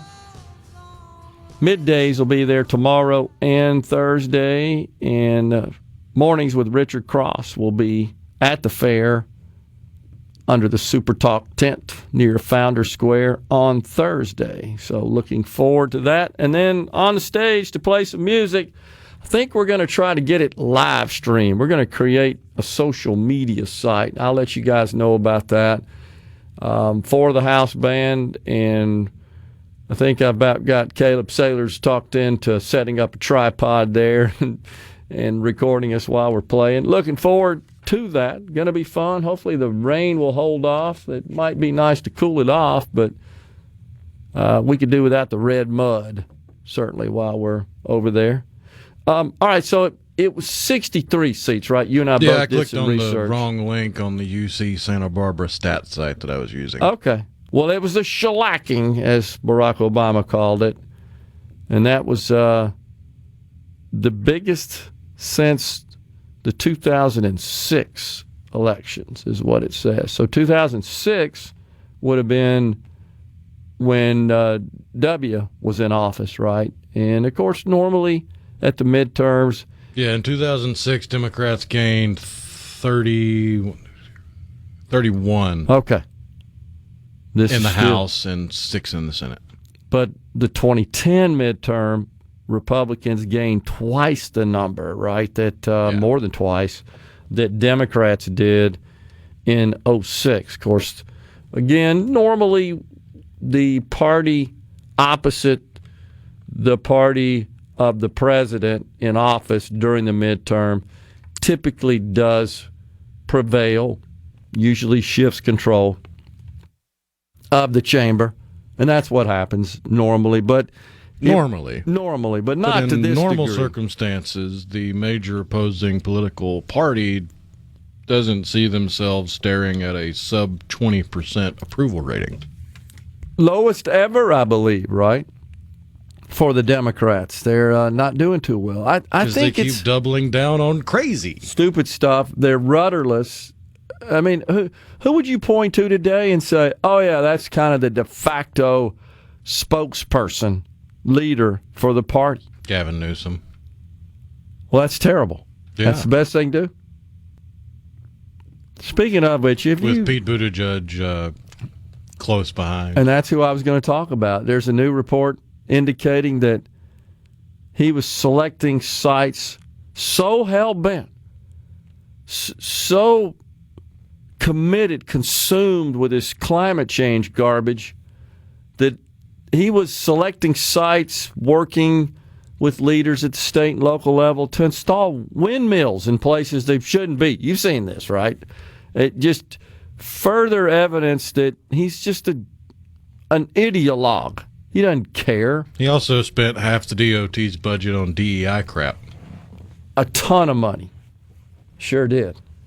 Billions of dollars wasted on nonsense. It was unbelievable.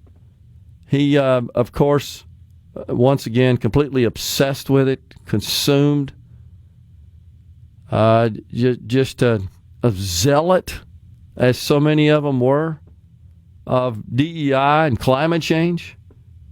They're guiding pillars, if you will, and of course, radical gender ideology. You have to throw that into the mix. And honestly, was he not a DEI hire? Of course he was. It's the only way a white male could get anywhere in that administration was if he was gay. Gay, yeah. And he's tapped to lead the Department of Transportation, totally clueless in that respect. But he likes trains.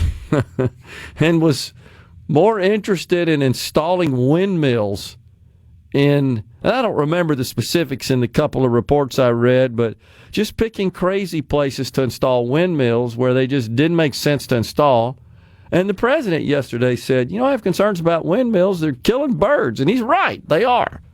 They're a problem for birds, especially along the shore.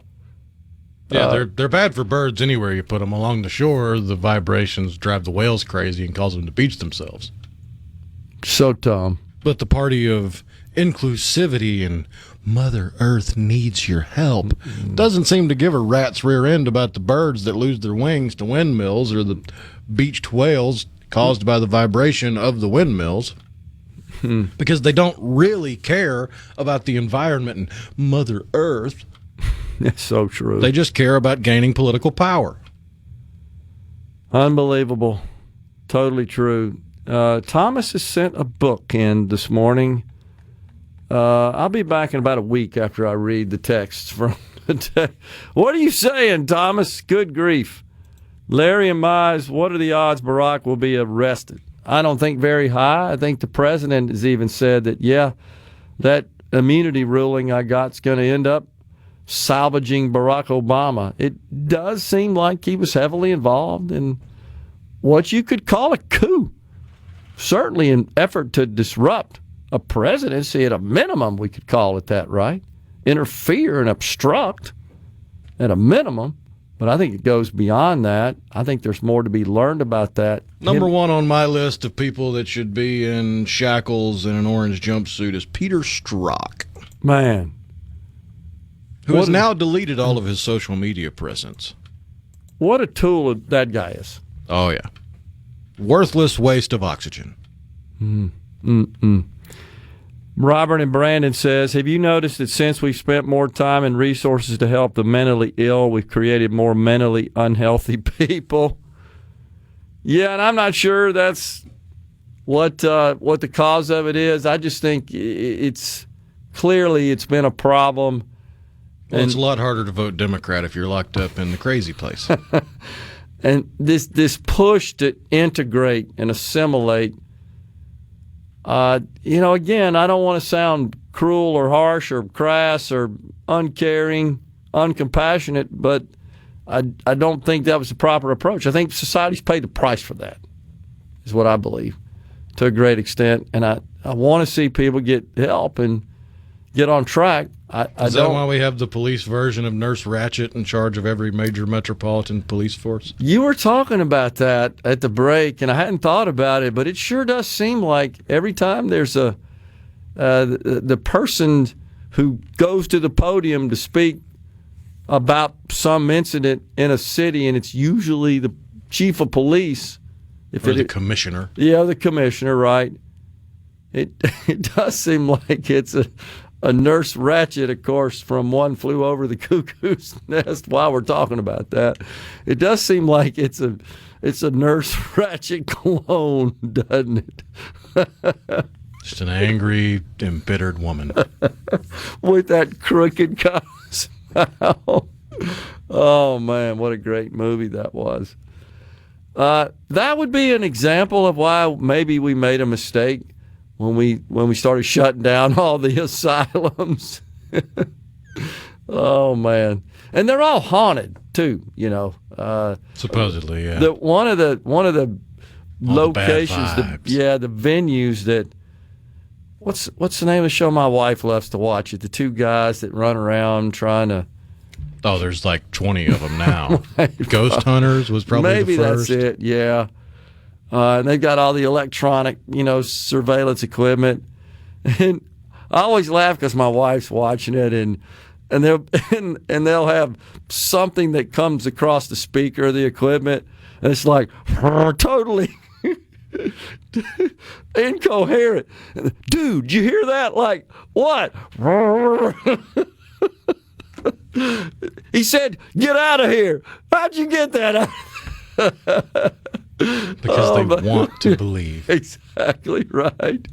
I'm sorry, folks. I just laugh because I learned my lesson about that back in college when I was trying to get with a girl that was really into ghost hunting, and she insisted we go out to this cemetery and take pictures to find orbs. Oh, my gosh. And little known factoid about flash photography, especially digital flash photography in the dark, is if you use the flash and there's a dust mote in the air, it will reflect the flash and create an orb. Those were not spiritual orbs floating above the grave sites. They were specks of dust reflecting the flash, but I could not convince her of that and decided it was in my best interest to not do so. So sorry. Have you ever seen this Ghost Hunters deal? I mean, it's the two guys, and they're always in an insane. I mean, apparently, now my wife, who studies all that stuff, really does know a lot about all these supernatural stuff. She says, get your take on this, anytime you've got death that occurs like through some abnormal type means, which happen a lot in insane asylums, right? That tends to like trap the spirits, and you're more likely to have haunted facilities. According to those in the field, yes. Okay. Well, my wife's kind of a student at that sort of stuff because I've asked her before, like, why are they always in insane asylums that shut down in like 1979? And that's what she said. Because those tend to be the largest buildings with the most decay. Okay, makes sense. Coming right back.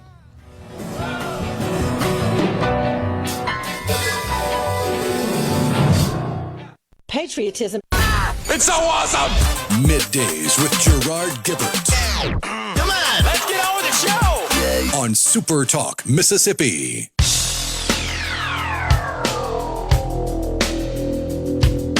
A Monday warrior, mean stride. Today's Tom Sawyer, mean pride.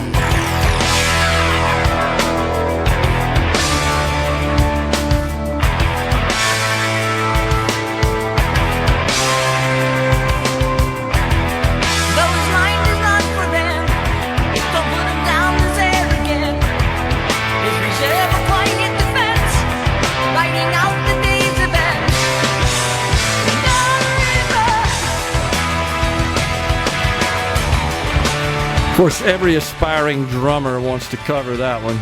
It's pretty good.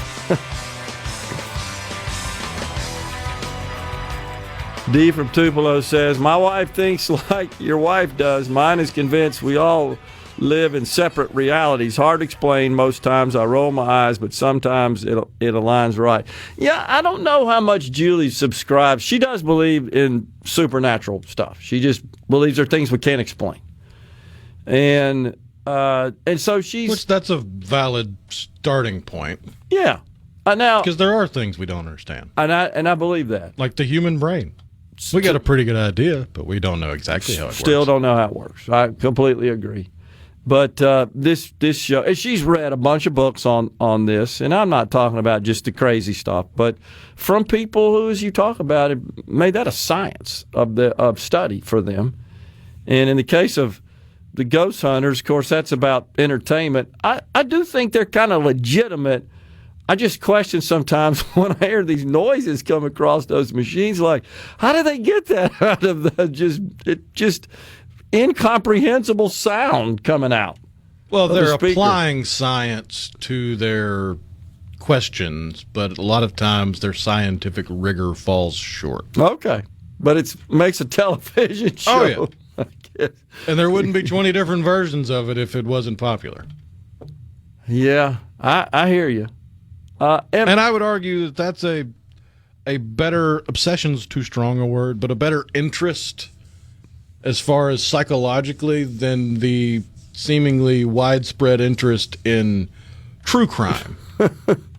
If you spend every moment of your free time researching and learning about the worst actions by the worst people, that's not good for your psyche. Yeah, I agree with you on that.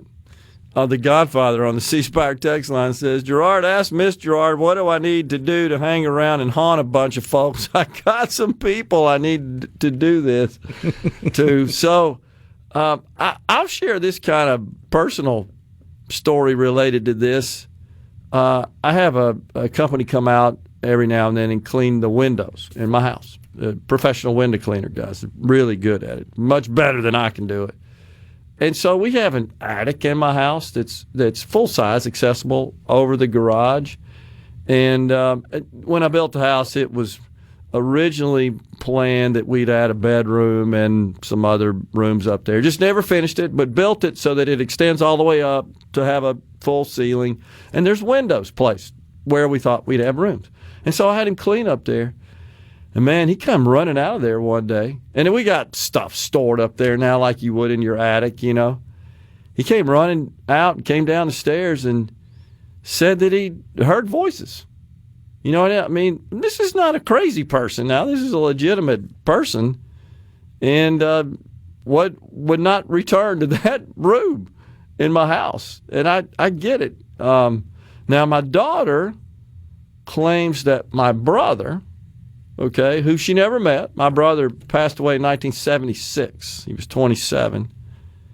And my daughter claims that he comes and speaks to her in her dreams.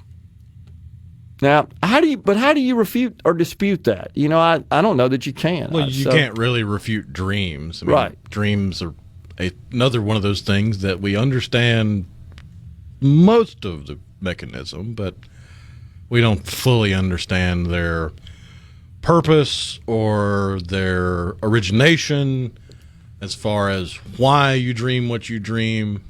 We don't know. We're dancing around the edges of it. And we've been studying that a long time, right? Oh, yeah. I mean, a long time. Well, depending on your definition of study, you could technically go back to the earliest days of human history. And what do you think the shaman was seeing? He was having dreams. Yeah, that's true. So, but you know, it's kind of neat to me if in fact she feels that it's my brother that's coming to talk to her, whom would of course love my daughter as her uncle, but unfortunately never got to meet her. And she says that he comes to her and talks to her. And I think it's kind of cool, but you know, that's just part of that stuff we can't really explain, and it's not worth arguing over. I mean, what's the point of that? So, but she's convinced of it, man, and she believes it, and I believe it. This is the way kind of it works. But she also claims that I've talked about my business history before, where we encountered many situations where we thought, this is it, we're not going to make it. They're not a lot of small business people out there. This was when we were a smaller company that hadn't had that situation where, yeah, this looks like this is it, and then something would happen. My wife always said, you got a guardian angel that's looking out for you, that shows up and rescues you. And my daughter says it was my brother that he was taken care of. So, you know, what's wrong with that? That's fine. It's kind of the way I look at it, but kind of digressing a little bit into some I think other if you get into matter. the modern understanding of faith, that's when you start trying to apply science to it. And there is a school of thought that associates the supernatural with the spiritual world with angels and demons. Right. And personally, that makes more sense to me, that if you see something you can't really explain, it's more likely to be an angel or a demon than a ghost or an alien. Yeah, that's probably right. I would agree. I'm so old I can't remember my dreams any longer, says Tim and McGee. Read your Bible. The dead know nothing. Their spirit reruns to God who gave it. They aren't hanging around haunting folks on the C Spire text line. Okay. All right.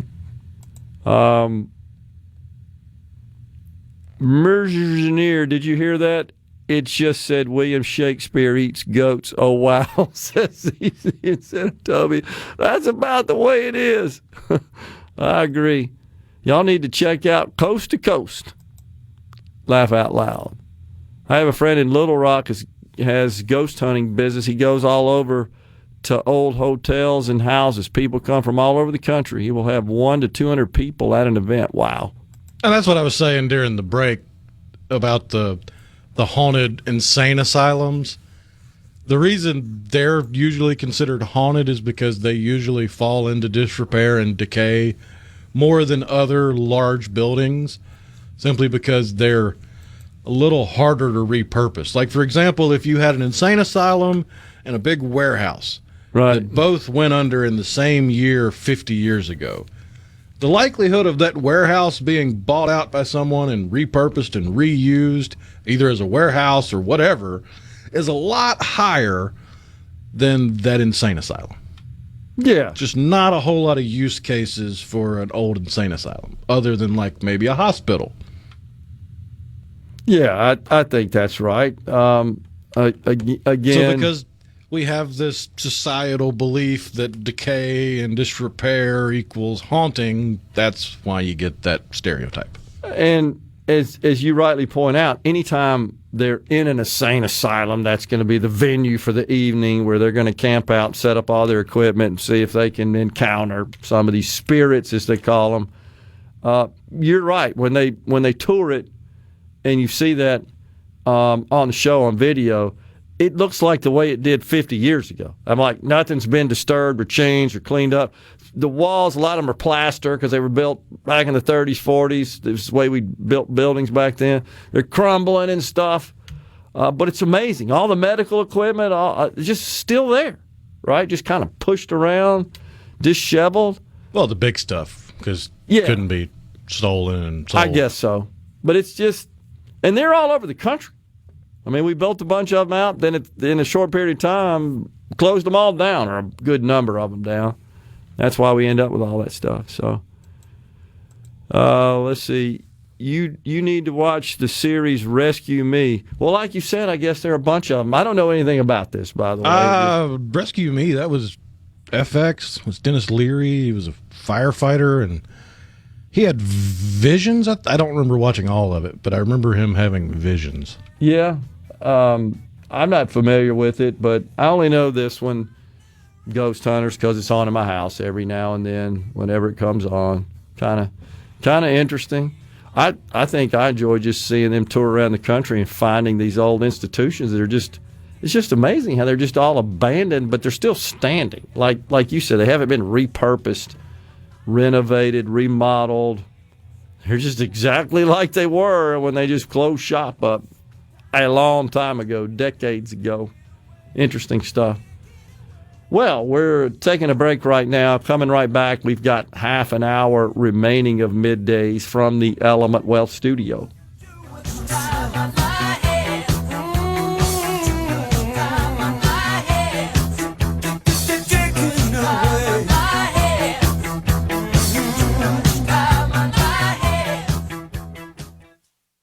From the SeabrookPaint.com to get started today.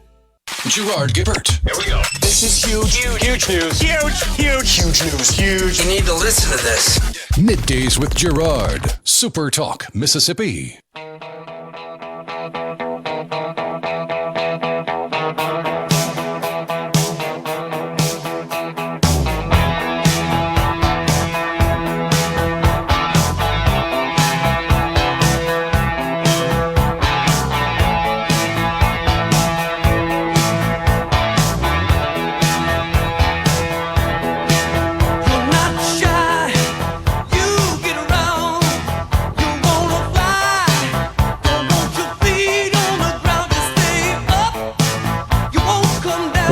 back, everyone. It's Middays from the Element Wealth Studio. Are you thinking about or planning for retirement? Do you have a plan? Go to myelementwealth.com or call 601-957-6006 to let Element Wealth help you find your balance between income, growth, and guarantees. Thomas and Greenwood, when we were talking to Monica Kelsey, the founder and CEO of Safe Haven Baby Boxes, sent a question in, says, how does the mother disassociate from the child they put in the box for tax purposes? My kids are 21 and 17, so I may be forgetting some step where the kid gets a Social Security number and is associated with the parents.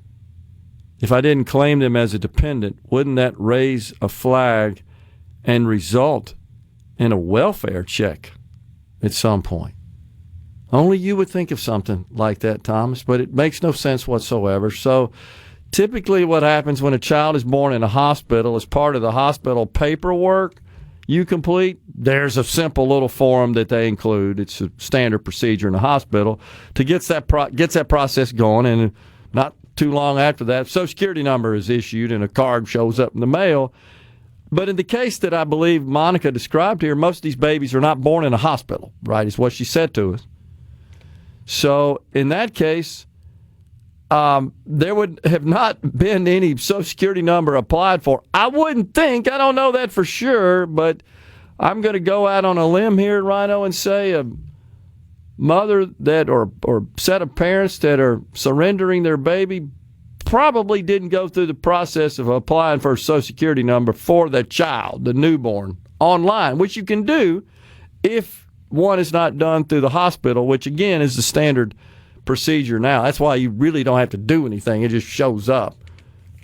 Most babies are born in those scenarios in a hospital. So, but what happens, Thomas, is that if it turns out the actual birth mother and the foster or adoptive parents both claim the child on their tax return for a dependent using their Social Security number, the Revenue Service flags that. I mean, that flows through their systems, their automated systems. As ancient as they are, that part they actually do have decent controls on, and somebody's going to get denied the opportunity to claim and list the child as a dependent. Obviously, the same child cannot be the dependent for the entire year to different parties, different households. It's the way it works. So that I think you're stretching something there and making a mountain out of a molehill, honestly. I just think that's probably the very secondary as far as what in those situations they're being concerned about. He also said that it's sad for my generation. Government spending has inflated away, all of our retirement savings. Hell, that's why a lot of people your age can't afford to retire either. Yeah, I disagree with that because you've always told us that you're like an investment guru, right? You've told me before how much money, has he not, Rhino? I've invested this much and I've just made out like a bandit. So the point is, if you're thinking about retiring, well, you've likely invested. Otherwise, you're not going to retire. You've got some sort of nest egg to live off of. In addition to Social Security, Social Security was never meant to be a sole source of retirement income, though there are some people that only have Social Security income. By the way, that's an average of $2,600 a month per Social Security recipient. So most of them do have some sort of other investments. Well, if they do, well, then they've also benefited, or I shouldn't say benefited, but in general, their investments have increased consistent with inflation. And in the case of Social Security benefits are adjusted for inflation as well. So that argument really doesn't make any sense. And as far as my generation's concerned, I can tell you what the issue there, why a lot of people are delaying retirement, because they've got accustomed to a lifestyle while working that they can't continue at that level if they retire. Many can't. Back in the old days, this is what the left won't tell you, is that there wasn't a lot of difference in what your income was while you were working and retiring. It was just kind of a crossover one day to the next. But a lot of people are doing quite well from an income perspective while they're working, and they look at, gee, if I give that up, I've built a nest egg, but they're looking at what that would produce in income plus a little bit of Social Security income, and doesn't measure up to what they're receiving in terms of income while they're working. So I submit that the reason people are delaying, plus people are just healthier. They're able to work longer. The types of jobs they have aren't as physically taxing, which becomes a bigger problem as you age. So I think a lot of that plays into the fact that folks are delaying their retirement a little longer, which, by the way, Thomas, is actually good for Social Security.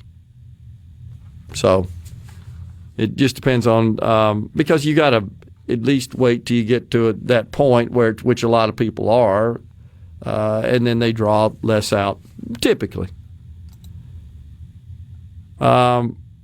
I thought Thomas' question made perfect sense, but you explained the answer perfectly. I appreciate that, Jason. Yeah, I get what he's trying to say there, but I don't know. I'm just not thinking that people that are surrendering their children, their newborn baby, not their children. They're all children, but I think it's a little different when you've been obviously living with a child for some period of time. Then you say, I don't want you anymore. Not that doesn't happen, and that's horrific, but a newborn who doesn't know at that point the way an older child would, I think you'd have to agree that's a little different circumstance. It's sad no matter what, and it's a terrible thing that happens, but, man, you'd sure rather see in this case a newborn that has a chance in life to be, again, surrendered to what hopefully would be a loving, stable home than a parent or parents that don't want the child, that for maybe can't take care of it. I mean, there could be all sorts of extenuating circumstances. You want to get that child to a place where they can be comfortable and be cared for, be loved, and be nurtured and thrive. I mean, so that's the purpose of the baby box, honestly. I just don't think they're thinking about the deduction for Social Security, honestly. I could be wrong there, but it's not even a deduction, but the dependent. And then, of course, you're also eligible for a child tax credit as well. So we have to rely on the systems to make sure there's no double dipping, if you will. Normally, it's going to be a complete drug addict that knows she can't take care of that baby because she can't even take care of herself, says Cece in Senatobia. I guess that's possible. It does sound like there's problems right off the bat, does it not, Rhino? If the baby's not born in a hospital, if they're, and that sounds. Well, that's not a requirement for the baby box. You can be born in a hospital and still be abandoned in a baby box. She just made the point, though, that the majority of them are not, and so I'm just repeating that. But I hear you. I agree. It's and I don't know how they do that like we did in the old days, right? I guess maybe have a midwife or something like that. I know it's not really germane to the baby box deal, but I'm just thinking about applying for Social Security numbers in that case. Seemed like that's the least of your worries. Tom says, I was wondering about the legal and tax implications of abandonment. I know she says it's anonymous and legal, but at some level, a baby appearing in the box becomes an issue for records. I don't think so. I mean, a baby just appears in a box. At that point, I would feel like that the mother is surrendered. Now, could they come back? I mean, I guess. I don't know. That's a complicated issue that maybe I should have asked. Could the real mother return, the birth mother return and say, I want my baby back? I don't know. I'm sure there's some terms and conditions associated with dropping off a baby in a baby box. Maybe you're agreeing that you no longer have any attachment to the child at that point just by opening up that door and placing the baby in it. I don't know. That's a legal question that's over my head. But I'm sure usually it's been thought when an through. adoption is finalized, there is no recourse for a birth mother to regain custody of an adopted child. But there could be a time between drop-off in the baby box and finalizing the adoption, right? Official adoption. Coming right back. Stay with us. Be sure to tune in. Gerard Gibert. Going beyond the headlines, breaking down the stories that matter to Mississippi. Middays with Gerard on SuperTalk Mississippi.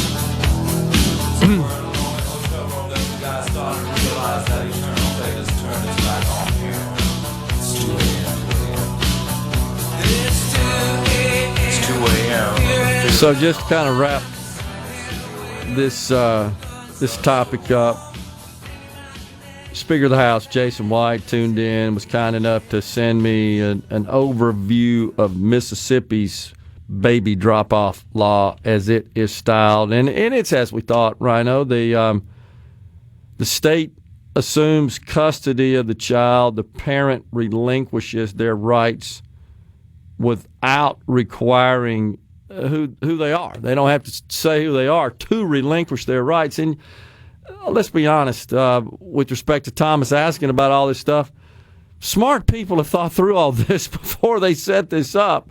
This with 300 plus of these across the country and several in the state of Mississippi, there are people who understand the laws in this country, and in particular, specifically in the state, related to families and family law and custody and all that sort of stuff. So all that's been addressed in this, and that's, I think, kind of enough for that. Appreciate the speaker for sending me that.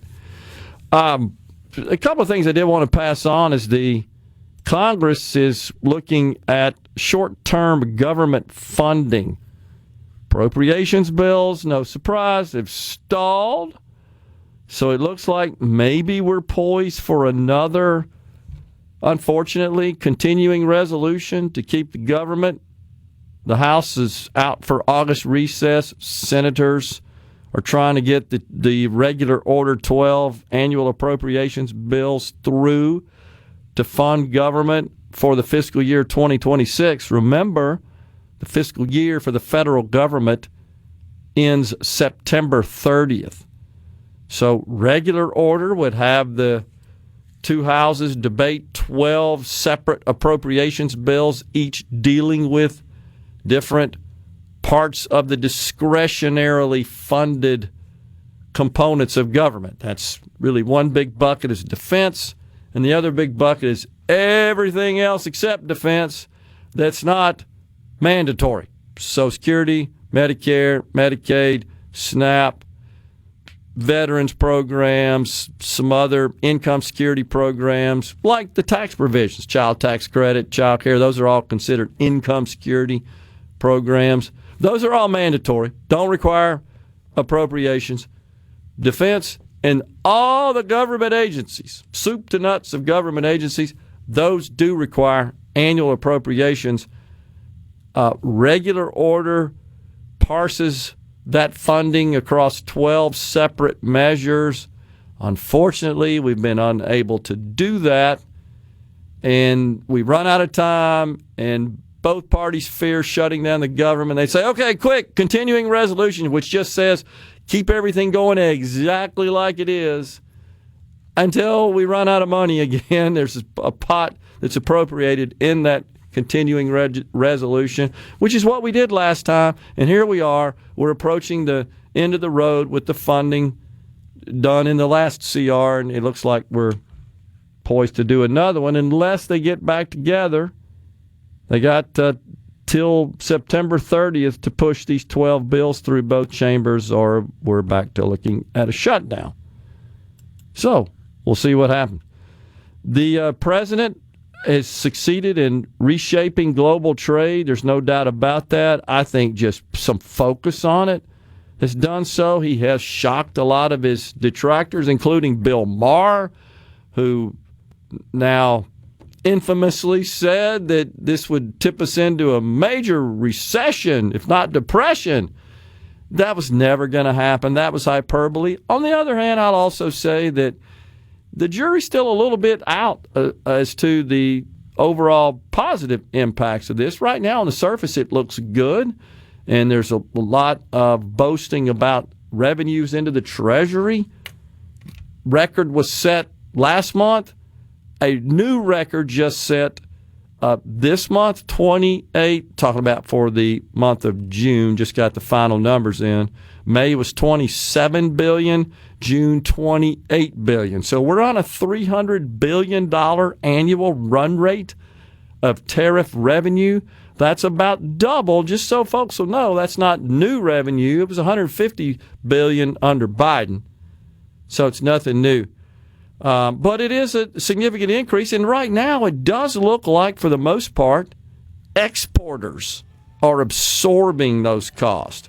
Those costs are actually paid by American companies upon import, but the companies they're importing from, which are abroad, are actually absorbing those costs.